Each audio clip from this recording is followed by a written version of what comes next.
Hello Bobcats, happy Wednesday and welcome to another episode of The Sage. I'm Madison Young. And I'm Morgan Mayorga. This week we have a short show, but make sure to stay tuned. Because this episode of The Sage starts now. Good morning, Sage Creek Bobcats. Please, stand for the Pledge of Allegiance. Put your right hand over your heart. And ready? Begin.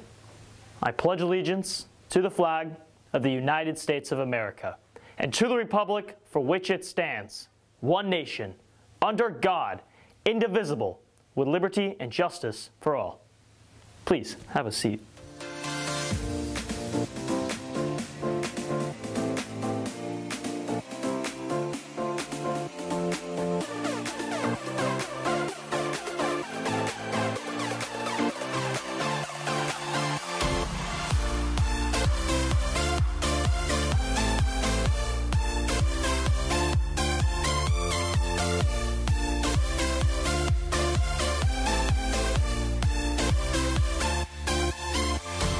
To kick off this week's show, we have a unique feature on one of our custodians. It's always great to get to know our staff here on campus a little better.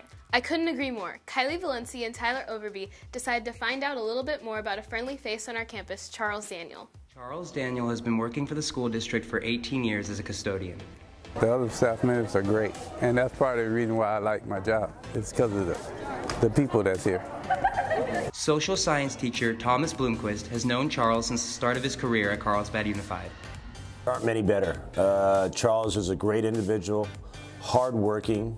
The one thing I always remember about Charles when I was an assistant principal at Carlsbad High School, whenever you asked him to do something, it was always no problem with a smile on his face.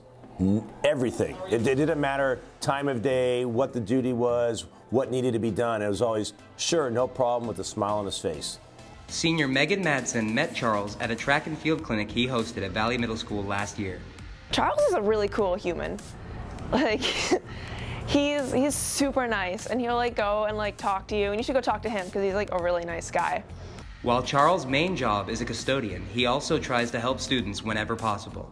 I always try to make a difference in life, so I'm never going to stop trying. So I think for me is to never stop trying, helping people and getting better. Reporting for The Sage, this has been Tyler Overby and Kylie Valencia. Thanks, Kylie and Tyler. Make sure if you see Charles around campus, you greet him with a smile and thank him. In sports news, spring sports started recently. You do track, right? How's the season going so far? It's been great. I have 2 races this week, both the mile and the 2 mile. Tim Baxter has more sports updates for us now. I'm Tim Baxter reporting sports and announcements. Spring sports have started off the season strong. To see the upcoming games and recent scores, go to thesagenews.com and click on the Sports Center. On Friday, Sage Creek hosts their annual Big Night to raise money for athletics. Make sure to get those course request forms in ASAP to your counselors. Seniors, if you're interested in speaking at either graduation or legacy night, make sure to visit Miss Albert's room 2304 at lunch tomorrow.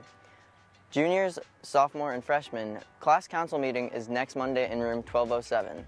That's been sports and announcements. I'm Tim Baxter. Now back to the anchors. Thanks, Tim. Be sure to attend some of the games this upcoming week and show your Bobcat pride. Besides sporting events, this Saturday is St. Patrick's Day. My friend Jenna Reinhart, who's a junior, will be performing Irish dance downtown this weekend for the occasion. Madison Grolitz and Gabe Vecchio decided to ask some of our students about their St. Patrick's Day plans and general St. Patrick's Day celebrations. Do you have any St. Patrick's Day traditions? Every single year, my parents dye everything green in the house and mess up all the furniture to pretend that the leprechauns came. You know, I gotta set up my trap to catch the leprechauns. Oh, so, nice. I gotta catch those leprechauns, get some good luck, you know? Have those good luck, rub off onto me and, have a good 2018, you know?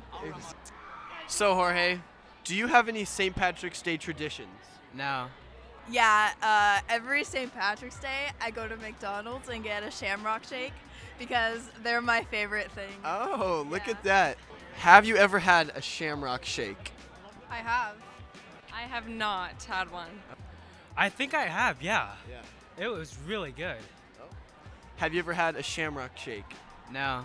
Is it true that the Shamrock Shake is mint or is it vanilla that's dyed green? It's kind of a vanilla with a twist. There's a minty twist in there, don't you worry. Can you give us your best Irish accent? No. Can you say Happy St. Patrick's Day in your best Irish accent? Oi, laddies, happy St. Patrick's Day. Happy St. Patrick's Day. How do you spell St. Patrick's Day? SAP. There you go. Thanks so much, Gabe and Madison. I know I'm excited for St. Patrick's Day. Now, as we all know, students and adults alike have been pushing for change when it comes to various topics and policies due to the recent Parkland shooting. Later this period, there is a planned walkout taking place that aims to give our students and staff members the opportunity to show support of a change in gun legislation and to walk in remembrance for those that were lost in the Florida shooting this last month. We got a few words from one of the walkout organizers, Fozia Khatri, about the event and what is planned. What's up, Bobcats? I'm Brady Caskey here with Fozia Khatri. She's one of the main organizers of the walkout that's happening here today. So Fozia, what's going on today? Today we are walking out of our classrooms and we are standing in solidarity with all the victims of the Parkland shooting, which was 1 month ago. Awesome. What do you hope to accomplish from this walkout? I hope that people will see that even though we are students, we are willing to stand up for what we believe in and that we stand in support and solidarity with all victims of school shootings. Now, what do students need to know if they want to be involved in this walkout? Students need to know that they are welcome to walk out of their classrooms at 10 a.m. and meet right here in the grassy area where we will walk down to the field and do some speeches. Students can also know that we are protected by our First Amendment rights to protest. As for the school, they are not affiliated with this protest, this walkout, so I don't know what your teachers are going to do, but we are protected by our First Amendment rights. Awesome. Thank you, Fozia. Thanks so much, Brady. Don't forget to download the Sage News app and turn on push notifications to get updates on all that's going on around campus. And make sure to head over to thesagenews.com for all the news stories. Thanks so much for watching. This has been Madison Young and Morgan Mayorga reporting for The Sage.